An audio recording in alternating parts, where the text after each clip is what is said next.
Hi, this is Pamela Gropey Art, and this lesson is a super easy lesson on how to create a neutral background for any painting. This one is going to be for a bicycle, but you can use this on many things where you just want a rather plain but an interesting neutral background. Now I'm going to be using these two shades of gray and some white. I don't want the grays to be dark, so the white is really going to lighten them up, and yet there's going to be streaks and striations of the gray color in it to give it interest back there. And I'm going to use, this is my palette, I'm going to put the paint on.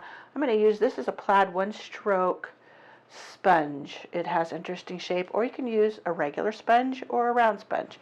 I use some gloves so I don't get the paint underneath my fingernails, which it can be quite messy. And I like to lay mine flat because I can really put the pressure on it, whereas if it's up on an easel, I have a harder time with that. So I'm going to get my paints out onto my palette, and the other two are brand new, so I have to open them really quick. But lots and lots of white. And I already have put some extra gesso on here. This was just a canvas panel that was pre-gessoed, but I always add extra gesso to give it a really good background, because the canvases, even the pre-gessoed ones, are still very thirsty and can really soak up your paint.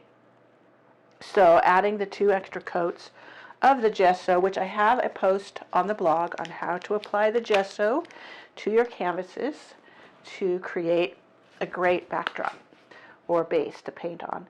Now here, just a little bit of the lighter gray, and probably about the same amount of the darker gray, which is the classic French gray. Now this to me has a little bit of a blue undertone, which I really like. In fact, I like it better than that one. I always am changing my mind and during something, and then I might not even use that in the next one. So I'm going to get a lot of white paint on my sponge, because this, I'm going to have to get a lot more on here because this is going to be the main color, and I just want the grays to kind of streak in. So I'm going to get a little bit of the lighter gray, a little bit of the darker gray, and then I'm going to just start applying. So I'm just going to streak it along. And one thing nice about the sponge applicator is it makes it go pretty fast. And you see how it's creating the streaks? I'm going to get more white and pull it in.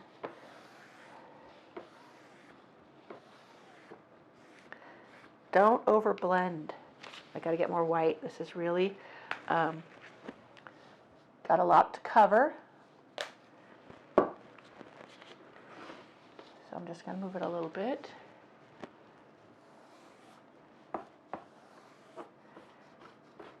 Get down. I'm going in with mostly white right now. Sometimes you'll want like to go from darker to lighter.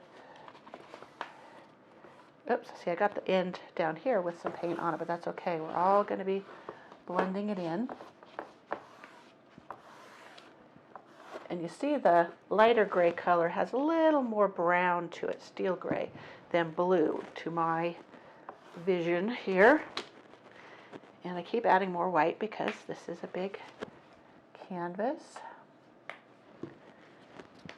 And I want that paint to flow smooth.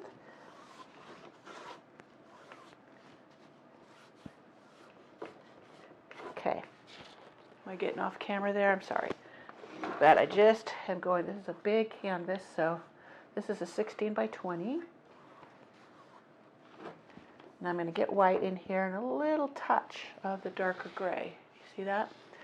And I'm going to just pull in some streaks. This is the classic French gray. Now this paint's drying very fast in here. So if you wanted to get some floating medium or blending gel to make it stay wet just a little bit longer, so you spread that in there. Now you can see how that has some nice striations, and it gives it some interest. And I like how some of them are darker, some of them are lighter, and it kind of moves this direction. You could also do where you have a little bit darker around the base.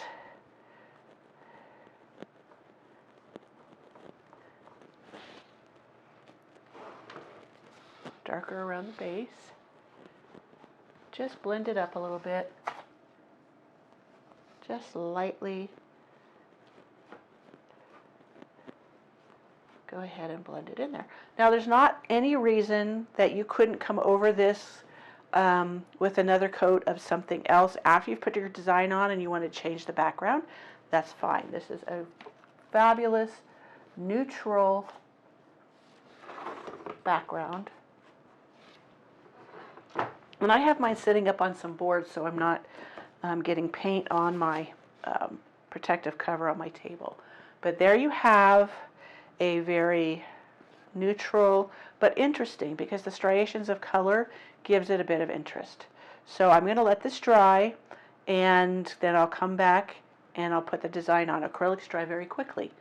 But that is your basic how to put on a neutral background that you can use for many different paintings. It goes super fast, and you can change up the colors as you wish. This could be in blues, this could be in a lot of things. If you wanted also, I'll do another video, just so I don't get this too complicated, where the background, you'll have it lighter in the center and darker along the outside, so you have like a vignette. And like I said, that's for another video.